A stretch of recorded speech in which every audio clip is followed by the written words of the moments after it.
Hello and welcome to Kingston Now. I'm Jimmy Buff. This week we've got a studio full of local chefs. We're going to talk about living on $3 a day worth of food stamps. The project is headed up by Diane and the Queen's Galley, and she will be here too. First though, we have Erik Kiviat, the executive director and co-founder of Hudsonia. Hi Erik, how are you? Thank you. Glad to be here. Hudsonia to me sounds like some utopian community on the banks of the Hudson River. What is it?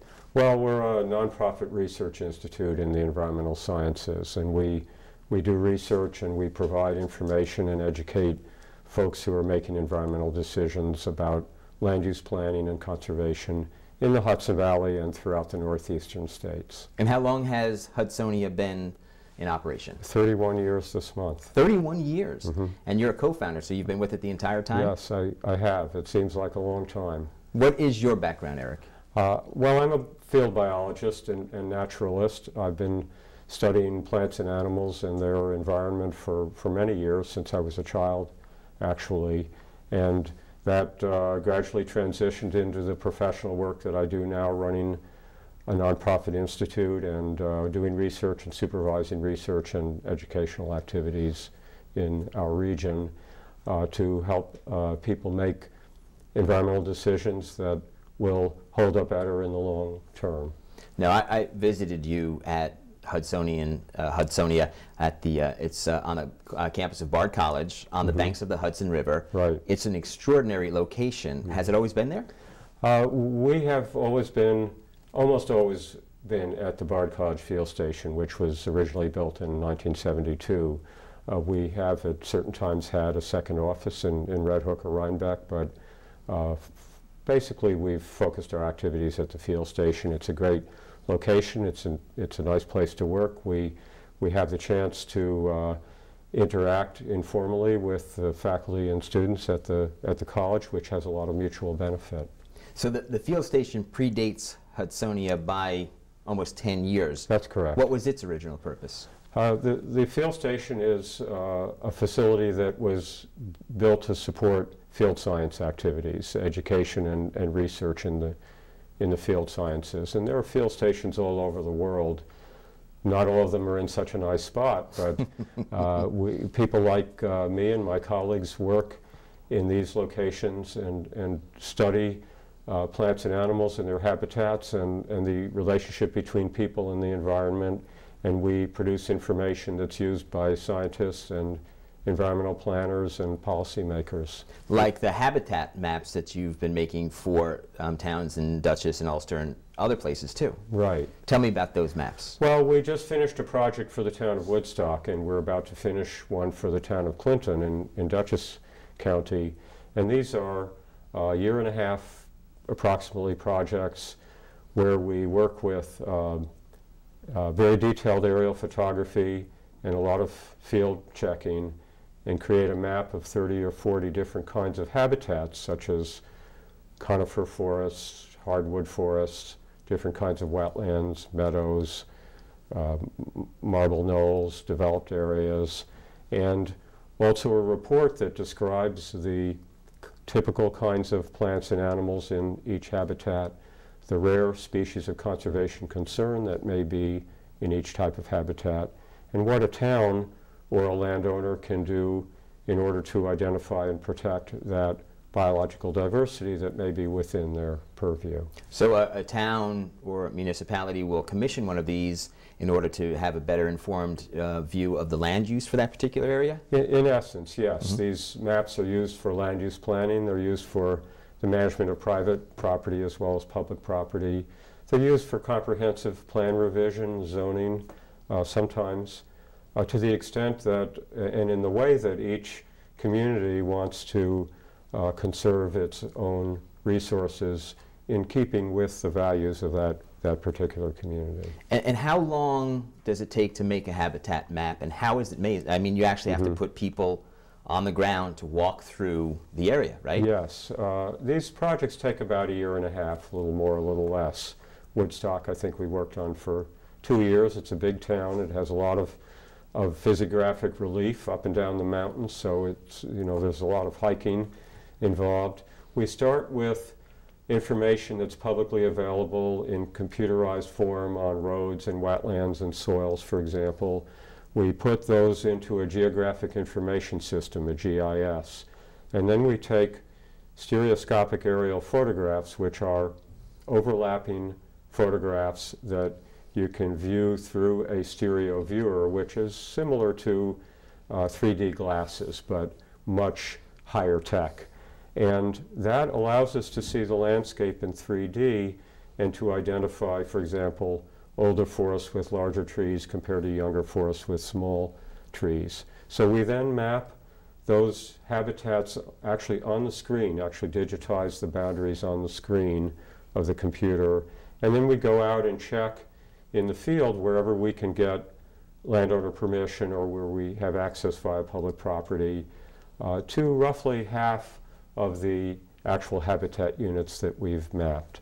We make corrections, we analyze how much of each habitat there is, what kinds of things are there that we've seen or are likely to be there, and then we prepare a lengthy, detailed report for the town and everyone else who's interested with recommendations about how different habitats and different rare species of plants and animals can be preserved and managed given the appropriate interest of the town, of the Woodstock Land Conservancy or the Dutchess Land Conservancy, for example, and of private landowners and businesses, developers, and other people who are involved with environmental decisions. Now, you also put out a newsletter, right? News from Hudsonia? That's correct. And in the current issue, there is an article called Fracking and Biodiversity. Can you talk about that a little bit? Sure. A couple of years ago, when fracking for natural gas became prominent in the public eye, we looked at this controversy and realized that we had a lot of applicable experience that could be brought to bear to analyze how fracking and its related activities for mining natural gas affects plants and animals and their habitats all the way from New York to Ohio and West Virginia in the Marcellus Shale region. And there's been a lot of concern, as you know, about public health in relation to fracking, but very little concern so far about biological diversity and plants and animals, endangered species, wetlands, streams, and other things of that sort. Thanks for being here, Erik. You're very, very welcome, and thank you for having me. You're watching Kingston Now. Next, we talk hunger with some of the top chefs in the area, and we'll hear about an extraordinary undertaking they've all been involved with. It's called the Food Stamp Challenge, and we'll tell you more about it in a moment.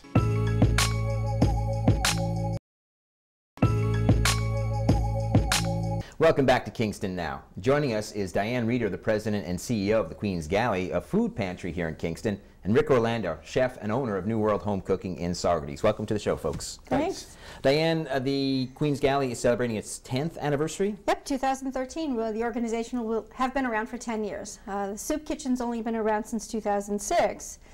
But we started in 2003 with cooking classes, and that was part of the reason why we dragged Rick and the guys here today, was to talk about the importance of teaching people how to cook. Terrific. We'll get to that in just a moment, but tell me first about the situation with the building that you guys are in Washington Avenue. You were going to lose the building. Our lease had ended because the landlords were interested in selling the building. So we had been looking and looking for a better location, and it turns out that the best location for us to be is the location that we're in. So we're attempting to raise enough money to buy the building. And the current owner is willing to sell it to you if you're able to meet a number? Yeah.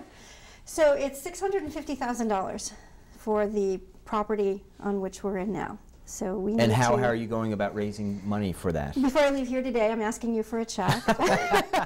Okay. It is. It's a lot of. There's a lot of that. But the Queen's Galley's been able to survive with the support of the community from the very beginning. We're completely donation funded. No government grants, no grants that would tell us that we have to have somebody prove that they're poor enough before we serve them. There isn't any corporate funding. We don't sell anything. So it's really remarkable that we've been around for as long as we have. So I really believe that this is something that the community is invested in emotionally, as well as for some people, this is the way that they eat. We're still serving breakfast, lunch, and dinner every single day. How many meals is that? We're just over 10,000 meals a month. It's an extraordinary number. It is. When we think about that every single day we're producing real food, it's real food on a real plate for every single meal. And by real food, you mean you get stuff from local farm markets? Local farms and food production companies. There'll be food producers. Maya Kemal out of Woodstock, the Indian sauces, that when she was first producing her spicy ketchup, there was a mislabeling. The product inside was perfect. It was amazing, but we were able to be the donor or the beneficiary of that donation of 25 cases of this product because of a comma. Terrific, so yeah. That happens a lot. So tell me about the food stamp challenge.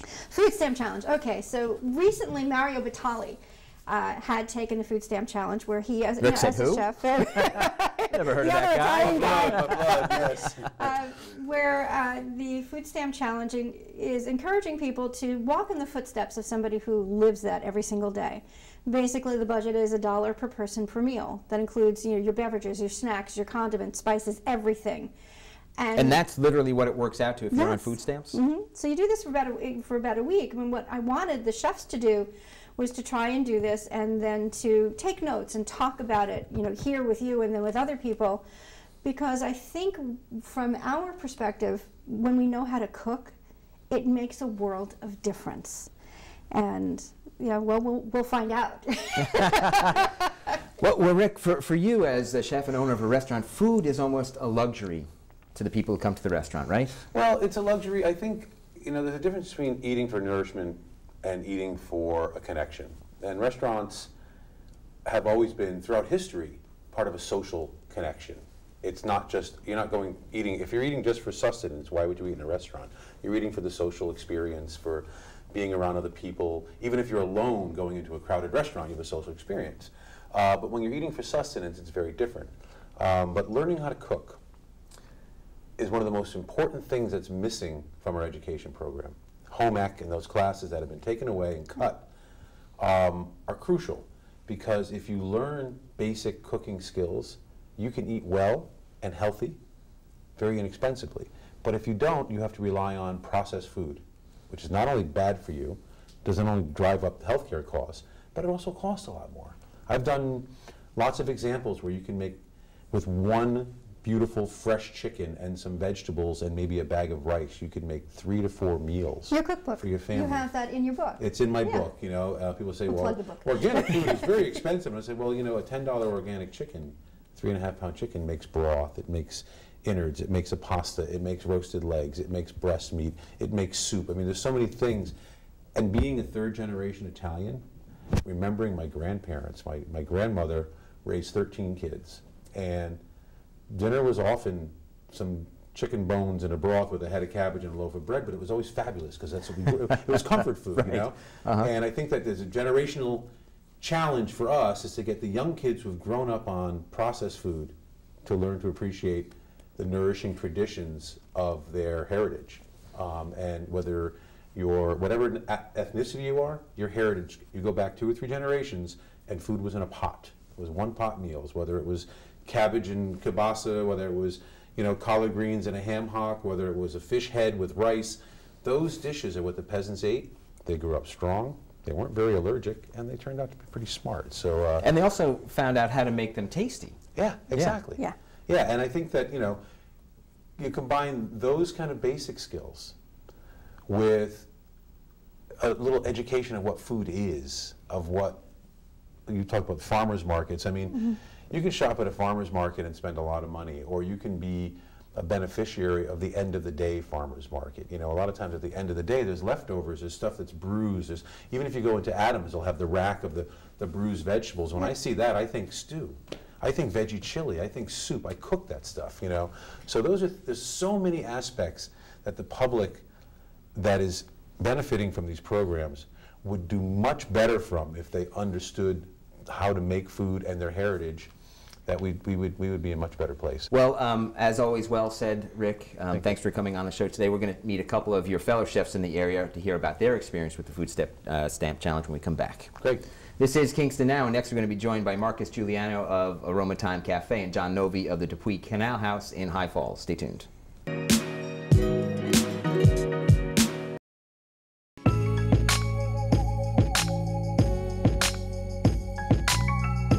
You're watching Kingston Now, and we're joined by Marcus Giuliano of Aroma, Thyme, Bistro in Ellenville, John Novi of the Depuy Canal House in High Falls, and once again Diane Reeder of the Queen's Galley in Kingston.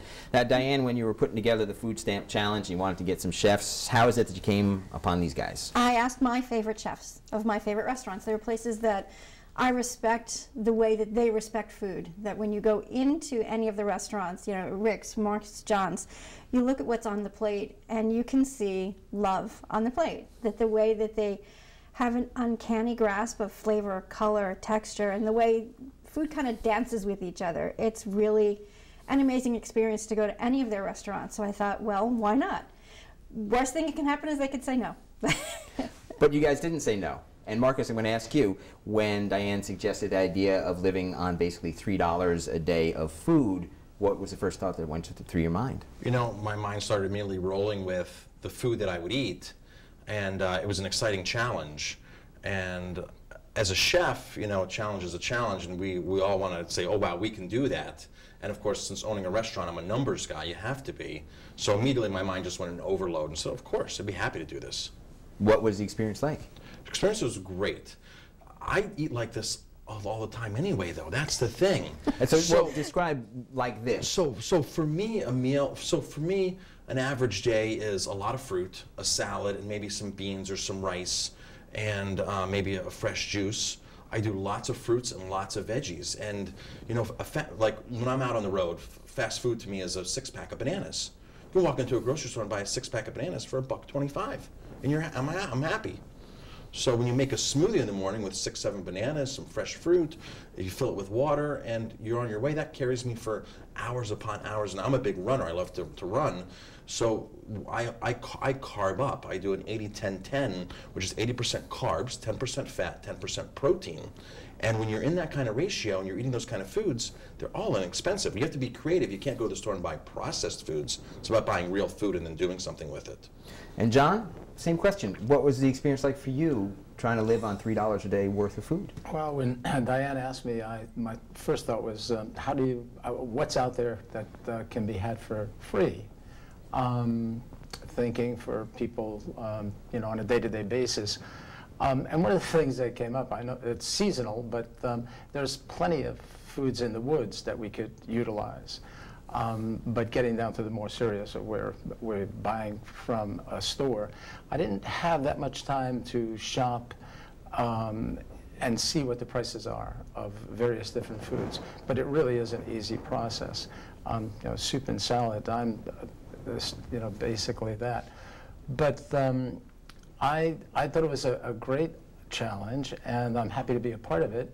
And I think we could accomplish a lot. It would be great if we could actually do a demo of foods that could be into that category, which probably might be the next step. Yeah. So tell me, how did the food stamp challenge, did any of the foods that you were looking at relate to any of the foods that you have in your restaurant? Oh yeah, sure, for sure. You know, fresh farm eggs, local chicken, basically all local. The other thing that I realized is that going into farm stands, and towards the end of the season, I'll always buy second tomatoes and process them and freeze them for the entire year.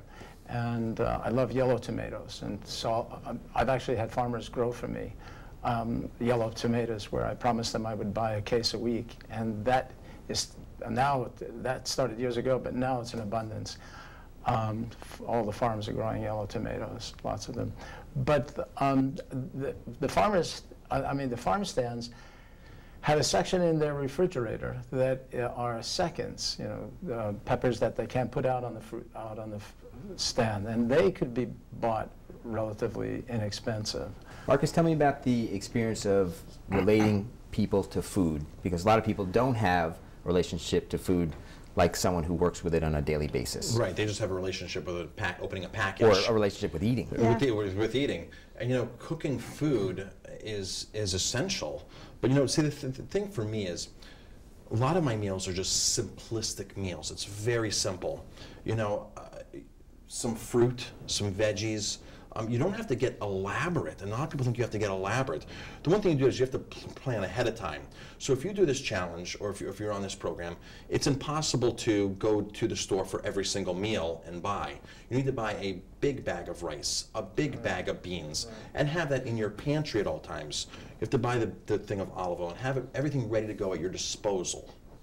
Terrific. Well, it's an extraordinary project that you've put together, Diane, with some extraordinary people, and it seems like it's going to be really interesting to see how it translates to feeding people here in Kingston. I think it's one of the most important programs that we have. You know, the soup kitchen itself, when somebody's hungry today, we take care of that need today. Breakfast, lunch, and dinner, if somebody's hungry, they eat. Once somebody has gotten over the hurdle of being able to get beyond that immediate hunger, then attack that, well, what happens the next day? And we can teach someone how to cook. And not just that, but how to plan, how to shop, how to budget.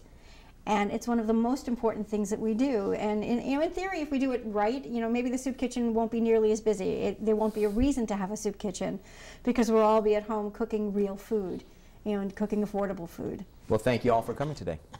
Thanks. Thank you. Thank you. That's it for this week's show. Thanks to Erik Kiviat of Hudsonia. Find out more about the good work they're doing at hudsonia.org. Thanks also to Diane Reeder, Rick Orlando, Marcus Giuliano, John Novi. Find out more about how to help the hungry and to help the Queen's Galley at queensgalley.org.